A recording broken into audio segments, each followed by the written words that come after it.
thank you for being here. Today we're going to talk about step number 5, which is looking at our past and reframing the events that changed the course of our lives. Now, these events may have been ones that happened at our own hand or by others. And a lot of the times this is referred to as the butterfly effect, which is the idea that if a butterfly did not flap its wings at the exact time that it did, your life would not be the way that it is right now. And that is true for these 5 events that we're going to pick that did transform our lives, that at the time thought they devastated our lives and did end up completely changing the trajectory of our lives. But what we can do with those events is look at them from a different perspective and not necessarily completely spin a new tale, but to realize that your life and who you are right now wouldn't have happened if any of those things were different. And to want any of these events to be different is to want yourself to be a different person.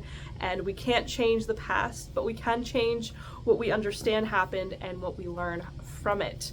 So 5 events, write them all down on the left-hand side, and then on the other side, write down different things that came out of it that were positive or that changed your life for the better. Now, you can pick more events, but I suggest 5 because it'll really make you narrow down however many years you've had of memories into specific ones that really stand out. Now, these might be related to the stuff that you wrote about for step number 4, or they could be completely different, and some of these for me are the same, and some of them were a little bit different. For me, the first one was the war in Bosnia. Now, you might be thinking, how could you possibly spin a war into a positive? And that's really the biggest task here, is to realize that had that war not happened, I would not be who I am today and not where I am today. When the war happened, my parents were at a loss at what to do, and what they decided on was they were going to give me and my brother the best life that they possibly could, and that was trying to move to another country where they could start over.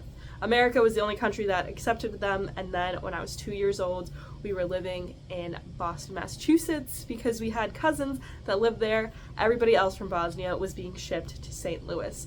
So all of these very little things had to have happened in order for me to be where I am today, which is no longer in Boston. But I can look at it from 2 different perspectives. I grew up far away from all of my grandparents and cousins and the place that I was actually from. I learned Bosnian, but in a broken way that wasn't as integral of a part of my life as if it was my first language, and just having a very small circle, a very small group of people that meant a lot to me and that were able to influence my life. But on the exact opposite side of that, I'm happy that I do have only a few people who influenced me because I was able to grow into the person that I wanted to be. I pursued going to school and creating a life that I wanted, that had I lived in Bosnia would not have been as easily accessible to me. So though the war was difficult and there was a great deal of loss in my family and the entire country, there was a lot that came out of it that was positive. So though the war will never be a positive thing in totality, there are parts of it that changed my life forever and that I'm choosing to see it as a positive. And this is a perspective that I've had to cultivate over the years, and I really didn't even know that much about Bosnia until I was older to understand what actually happened. So though I didn't make the decision for a war to occur, that decision affected my life and the lives of many other people. So whether it was an event that happened to you or that you happened to be a part of, it's not up to you to change what happened. It's up to you to change what it means to you and to see it from a different light so that you can move on and that you can continue your life. Because had my parents stayed stuck in the idea of how much they lost and what they weren't able to achieve, what they no longer had, if they were stuck in that grief, they would not have been able to make a life here for me or my brother or for themselves. So it really was a decision for them to move on, move to a country which language they did not know, couldn't really point out anything on a map about the place they were going to or had any idea of. But July 22nd, 1999, we came to America, and it changed my life forever. And it is a decision that has continued to impact every decision that I make, because every time I decide that I'm going to pursue something or do something, it is for the simple fact that there's a version of me, of this life, that could have happened where I didn't have this opportunity, and it's what keeps me going. So this isn't something that I did once, it's something that I refer back to all the time, and that's what these events probably are for you as well. So pick the ones that mean a great deal to you, because those are the ones that changed your life and are continuing to change it. There's certain things that I do go back to time and time again. There's certain things that just change me as a person, and that change is what I refer back to, and not necessarily that event. So it's up to you to see that. So the next thing that I talked about or chose was being diagnosed with scoliosis and the issues I had with my hip. And later on, I learned that if you have a smaller hip and than the other, that you're most likely going to have scoliosis, because it is all part of the same system. So that was a 6, 7, 8 year journey of my life, where I was at the doctor's office trying to realign the situation. And I was 7 or 8 years old when I was first told that I had scoliosis, and I've talked about it in the previous video, but I had to wear a back brace for 23 hours a day. So I had to completely shift my life. I wasn't allowed to play at recess. I could only go to gym once a week. I could only be without this back brace for an hour a day, and for that hour it was usually just having a shower and changing clothes. So yes, I had one for the day and then one for the night that I wore. Once I got older, I was admitted into a study where 3 people were chosen for a new brace that could be worn all day, and you wouldn't have different ones. So they actually had to mold the cast to my body. So I was like in 6th, 7th grade or something.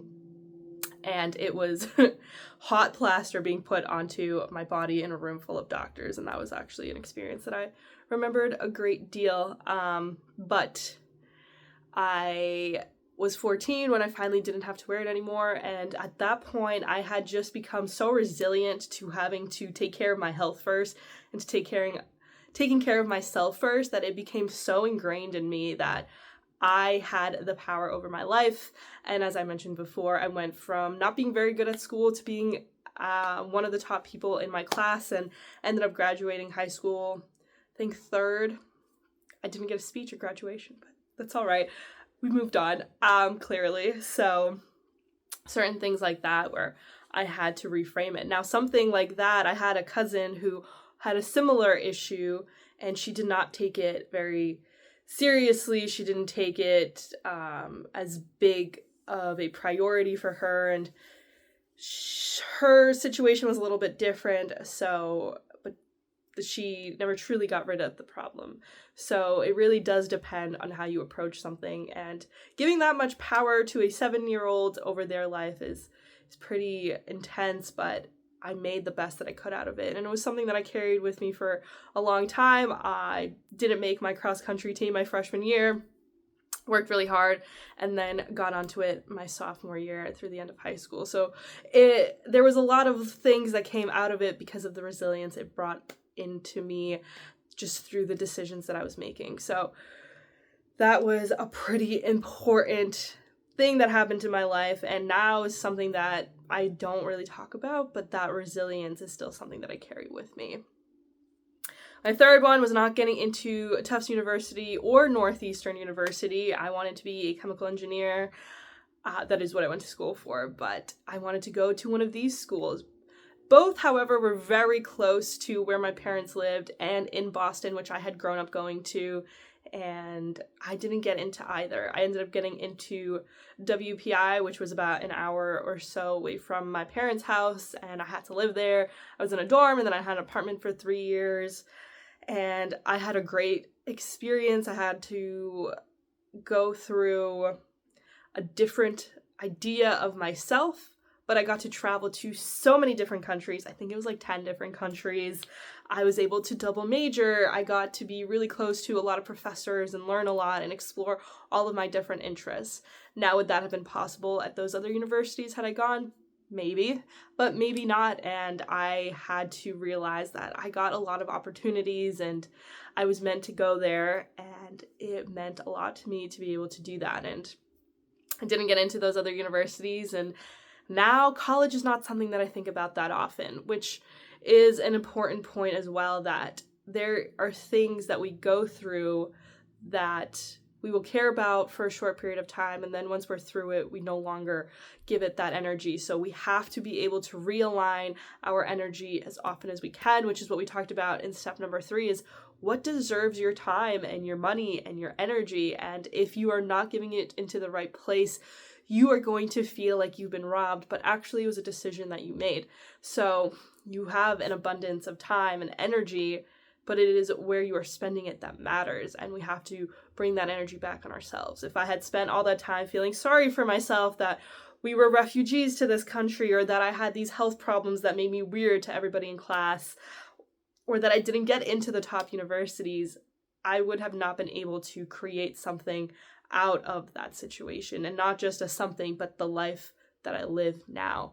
So it's about shifting that perspective and realigning with the idea that everything has happened the way it was supposed to on the timeline that was meant for you, and every decision has brought you here, and there is not a single thing that I would change about myself to have fixed any of these, to have more access to grandparents, or to have run at recess more, or to have been able to grow in college in Boston. I wouldn't trade any of the experiences that I've had for those, because it's made me who I am, and I've learned to like the person that I am. But one of the other big life-changing decisions was I chose not to go to get a PhD. So that's my number 4, is when I was a senior in college, I was given the opportunity to pursue a PhD had I wanted it, where I would spend 2 of my years in America and 2 of my years in Ghana, where I did my senior thesis. I was there for about 2.5 months right before the pandemic. I came home 2 days later, they shut the borders. I was no longer going back. But it was while I was in Ghana that I decided that I was not going to pursue this, though it would have been the first time something like this had been done, the first its kind for a PhD, for a program, and I would have been the person on the front lines making it happen. And I decided that that wasn't the path I was going to pursue, that I was going to take a job offer and to move through that.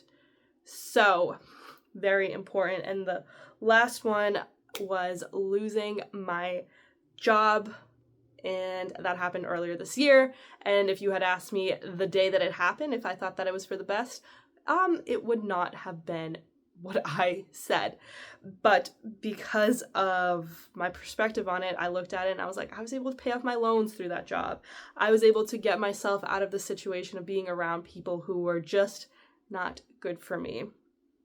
And was the reason why I was able to move to North Carolina and now be at a job where I really enjoy all the people that I work with and have new friends and a new place to explore and have so much more opportunities than I had when I was there and a better perspective on life. So those were my 5 ways to reframe the past. Please let me know what yours are down below if you are willing to share, but look at how you have changed because of every experience and see that it's your life and you get to define it and redefine it as much as you want, and it's not something that you can do, it's something that you have to do so that you can create a life that you're excited about constantly. I cannot wait to see where you guys are on this journey and where it takes you. But until next time, I hope you have an amazing week.